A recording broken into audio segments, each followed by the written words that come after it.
précédente vidéo sur l'Arctique de novembre, les meilleurs endroits pour installer vos caméras en vue de votre stratégie de chasse.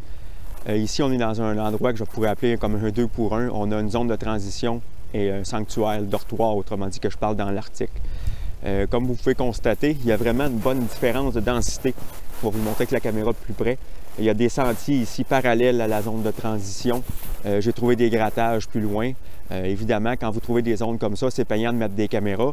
Peut-être même payant aussi d'installer un Tristan ou même chasser au sol le long de ces endroits-là. Quand vous allez trouver des grattages, il n'y a rien qui vous empêche de faire des faux grattages entre les grattages naturels. Installez une caméra, puis si vous voyez que le mâle que vous convoitez ou un des mâles que vous convoitez vient les visiter, bien, n'hésitez pas à faire une stratégie de chasse, vous installer pour chasser là. On va zoomer ici.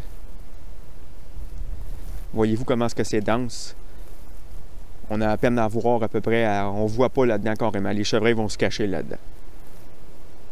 Si je viens retourner plus par ici,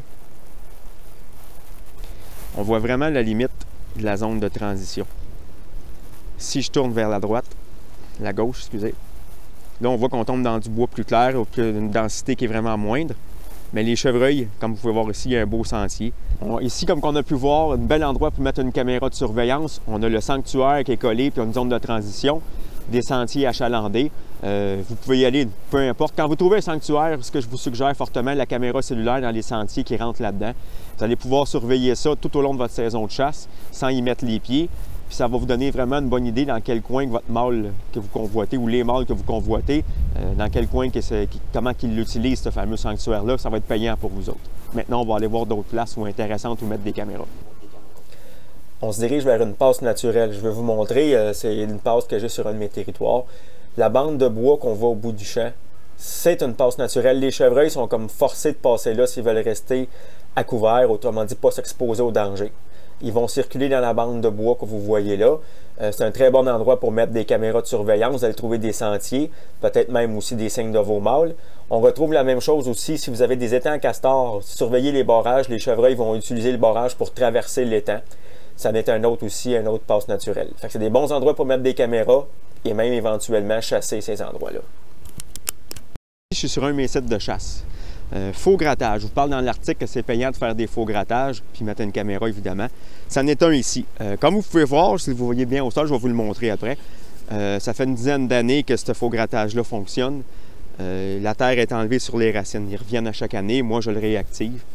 Puis j'ai une cache à l'autre bout de ça, je vais vous montrer ça. C'est toujours payant de faire des faux grattages sur vos territoires de chasse. Évidemment, les surveiller. Quand vous en faites, faites-la au bout des lignes de tir de vos sites d'affût. Sinon, ça ne vous sert à rien de provoquer des mâles sur des faux grattages si vous n'avez pas de vue, autrement dit, accès, si on veut, pour faire un tir sur ces faux grattages-là. Fait que je vous montre un peu ici mon petit setup. Ici, c'est une zone qui est comme encore une place pour un endroit à deux. Ici, on voit le faux grattage, comme je vous parlais, le sol qui est tout dénudé. Puis quand on monte, au bout de la ligne de tir complètement, je vais vous remettre ça. Voyez-vous, c'est ma cache qui est là. Donc, c'est très payant ici. Ce faux grattage-là fonctionne très bien depuis plusieurs années. Puis quand on tourne, si je tourne un peu vers là, je vous parlais des champs agricoles, des sentiers qui vont mener à ces champs-là. Bien, ici, quand je vous dis que c'est une zone encore à deux bons endroits, le champ de maïs est juste à côté ici. Donc, évidemment, les sentiers qui vont aller à ces champs-là, surveillez ça, mettez des caméras de surveillance. Et comme je vous parle dans l'Arctique, même si les mâles ne sont pas vraiment en nutrition, les femelles le sont, eux autres aussi. Ils vont suivre, les mâles vont suivre vos femelles pour aller voir s'il y a des femelles là-dedans qui sont en chaleur, comme on dit. Donc, on a vu zone de transition et dortoir dans le même spot. Ici, on parle de sentier qui va au champ d'alimentation, faux grattage. Bien important, vous les faites, vos faux grattages, à vue quand vous êtes assis dans vos caches.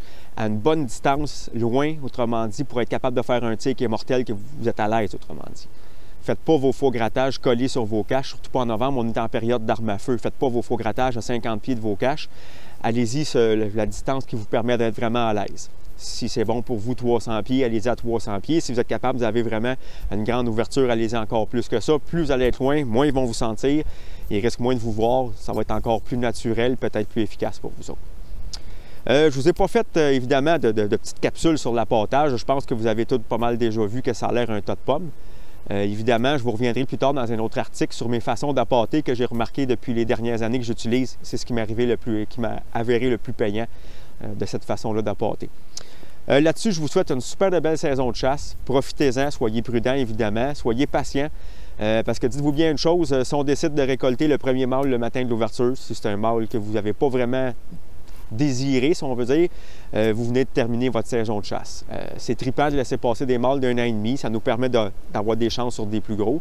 Évidemment, si vous avez fait votre job avec vos caméras, que vous avez repéré ce que vous avez sur votre territoire, si vous avez vraiment spoté des mâles qui vous intéressent, faites travailler vos caméras, comme je vous dis dans l'article.